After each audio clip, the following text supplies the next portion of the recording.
صد اللہ و رسول، اللہ و رسول کے شیر حضرت حمزہ دروازے پر بیٹھے ہوئے تھے۔ آپ نے عمر کو آتے ہوئے دیکھا، گلے میں تلوار لٹکی ہوئی تھی۔ آپ نے حضرت طلحہ کو مخاطب کر کے کہا کہ اگر عمر کا ارادہ ٹھیک ہے تب تو بہتر ہے، ورنہ آج عمر کی تلوار سے عمر کو ختم کر دوں گا، آج عمر کا کام یہی ختم کر دوں گا۔ ادھر میرے نبی پر حضرت عمر کی حالات واضح ہو چکے تھے۔ میرے پیغمبر باہر آئے، جناب عمر قریب آئے، پیغمبر نے ایک ہاتھ سے حضرت عمر کی تلوار پکڑی، دوسرے ہاتھ سے دامن پکڑ کے جھجوڑا اور کہا عمر کیا ابھی وقت نہیں آیا کہ دین حق کو قبول کر کے سربلند ہو جاؤ؟ کیا ذلیل و رسوا ہوتے رہو گے؟ ایک نگاہ مصطفیٰ جانب عمر گئی، مصطفیٰ کی نگاہ اپنا کام کر گئی۔ میرے پیغمبر علیہ الصلوۃ والتسلیم نے حضرت عمر کو قریب کیا۔ عمر نے پیغمبر کے یہ جملے سنے نا تو بے ساختہ جناب عمر کی زبان سے یہ جملے نکلنے لگے، اشہد ان لا الہ الا اللہ واشہد ان محمدا عبدہ ورسولہ۔ اس منظر کو دیکھ کر سنیوں کے امام اعلیٰ حضرت فرماتے ہیں اجابت کا صحرا، عنایت کا جوڑا، دلہن بن کے نکلی دعائے محمد۔ اجابت نے جھک کر گلے سے لگایا پڑھی نعت سے جب دعائے محمد، محمد عربی نے دعا کی تھی، یہ کیسے رد ہو سکتی تھی، یہ کیسے نکالی جا سکتی تھی؟ عمر کے حق میں قبول ہوئی دعا۔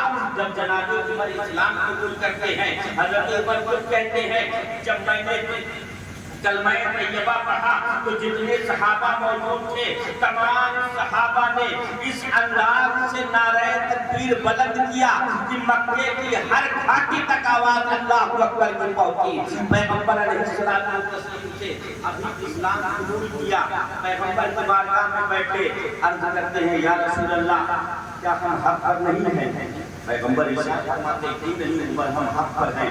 کہا ہماری عبادت حق نہیں ہے؟ کہا کیوں نہیں ہماری عبادت بھی حق ہے؟ کہا جس اللہ کو مانتے ہیں وہ حق نہیں ہے؟ کہا وہ اللہ بھی حق ہے۔ تو کہا یا رسول اللہ جب دین حق ہے، اللہ حق ہے، عبادت حق ہے تو ہم چھپ کر عبادت کیوں کرتے ہیں؟ ہم دب کر عبادت کیوں کرتے ہیں؟ اے پروردگار عالم، اے محمد عربی، اے میرے نبی سنو، آج تک اب تک ہم چھپ کر عبادت کرتے رہے، چھپ کر نمازیں پڑھتے رہے، لیکن اب آج کے بعد نہ نماز چھپ کر پڑھی جائے گی، نہ کلمہ چھپ کر پڑھا جائے گا، نہ اسلام کی تبلیغ چھپ کر کی جائے گی۔ پھر پیغمبر شان سے نکلے ہیں کہ بیچ میں محمد عربی ہیں، ایک جانب حضرت حمزہ ہیں، دوسری جانب حضرت عمر ہیں، باقی مسلمانوں کی صفیں ہیں۔ پیغمبر سیدھا حرم پاک میں جا رہے ہیں، جب کافروں نے حضرت عمر کو، حضرت حمزہ کو پیغمبر کے ساتھ دیکھا نا تو سب اپنے اپنے راستے بدل رہے ہیں، اب کوئی عبادت کے لیے نہیں روک رہا ہے۔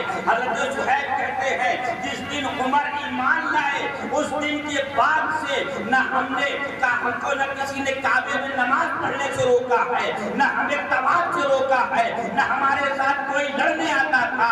ہم اپنی مجلسیں بھی کعبے میں لگاتے تھے، ہم کھلا کھلا اسلام کی تبلیغ بھی کرتے تھے، ہم دعوت بھی دیتے تھے، ہم کعبے کے صحن میں بیٹھ کے اللہ کا ذکر بھی کرتے تھے۔ جب ہم پر کوئی حملہ کرتا تھا اس کا جواب دینے کے لیے عمر موجود ہوتے تھے۔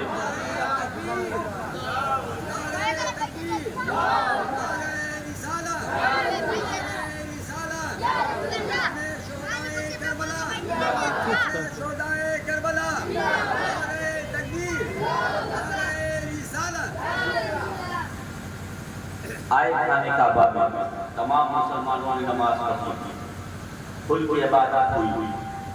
اب مسلمان دبا ہوا نہیں۔ حضرت عبداللہ ابن مسعود بہت بڑے صحابی ہیں، وہ فرماتے ہیں کہ عمر کا اسلام لانا، عمر کا کلمہ پڑھنا اسلام کے لیے عزت، عمر کی ہجرت اسلام کے لیے نصرت، اور عمر کی خلافت اسلام کے لیے رحمت۔ حضور نے دو حصے میں اے اللہ عمر کو یا ابو جہل کو، دو حصے میں دعا۔ پہلا پارٹ اے اللہ ان دونوں میں سے ایک کو ہدایت دے، ان دونوں میں سے ایک کو ہدایت دے دے، ان میں سے ایک دوسرا حصہ ان میں سے ایک کے ذریعے اسلام کو عزت ان میں سے ایک کے ذریعے اسلام کو عزت دینا. اب اسلام لا چکے تھے تو یہ کیسے ہو سکتا ہے کہ حضور دعا مانگے اور قبول نہ ہو؟ عمر کی ایمان لائے اور اسلام کو عزت نہ ملے. عمر کلمہ پڑھے اور اسلام سرخرو نہ ہو. عمر اسلام کی تبلیغ کے لیے نکلے اور اسلام دبا رہے. جب عمر ایمان لائے تو مسلمان سر اٹھا کے جینے لگے. جس مکے میں مسلمانوں کو دبا کچلا سمجھا جاتا تھا، اب اسی مکے کے اندر لوگ مسلمانوں کو چھیڑنے سے ڈرنے لگے. اب اسی مکے کے اندر کھلا کھلا اسلام کی تبلیغ ہونے لگی. جس مکے کے اندر لوگ خانہ کعبہ کا طواف مسلمانوں کو نہیں کرنے دیتے تھے، اب اسی کعبے کے شہر میں بیٹھ کے مسلمان اللہ و رسول کا ذکر کرنے لگے ہیں. اور پھر وہ عمر جب اسلام کو عزت ایسے ملی کہ جب عمر نے ہجرت کی، خلافت کے مسلک پر بیٹھے، تو جن لوگوں نے اسلام کو سمجھا تھا کہ محمد عربی کے بعد یہ دین ختم ہو جائے گا، اس دین کا مسئلہ ختم ہو جائے گا، اس دین کو ہم جب چاہیں گے نچوڑ کر رکھ دیں گے، یہ مٹھی بھر مسلمان ہیں، جس طرح چاہیں گے کاٹ میں رکھ دیں گے. جب مسند خلافت پہ عمر بیٹھے ہیں تو اسلام کا پرچم لے کے جب بھیجا ہے تو اس وقت کے سپر پاور کیسو اسلام میں لرزہ پیدا ہوا ہے. کبھی مدائن پہ اسلام کا پرچم نظر آتا ہے، کبھی مصر پہ نظر آتا ہے، کبھی روم پہ نظر آتا ہے، کبھی شام پہ نظر آتا ہے.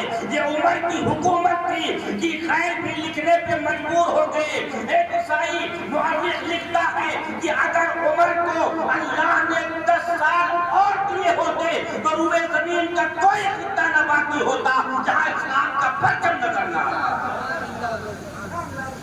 10 سال کی مختصر مدت اور 10 سال میں 23 لاکھ مربع میل پہ اسلام کا پرچم لگایا. 10 سال کی مختصر مدت 23 لاکھ مربع میل، آدھی دنیا سے زیادہ پر اسلام کا پرچم. یہ عمر کی حکومت جب ملک ہندوستان آزاد ہوا تھا نا، گاندھی سے جب پوچھا گیا کہ آپ اپنا حکمرانوں کو کیا مشورہ کرتے ہیں، اس نے کہا تھا آج بھی اخباروں میں آپ لوگ ملے گے.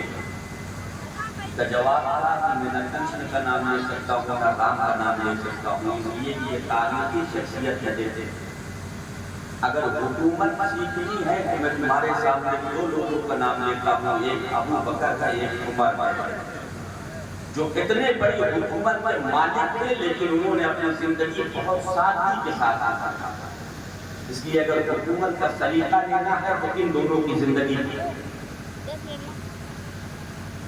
آپ حضرت عمر کی تاریخ کو دیکھو، جنہوں نے اسلام کو بڑی بلندی عطا فرمائی ہے.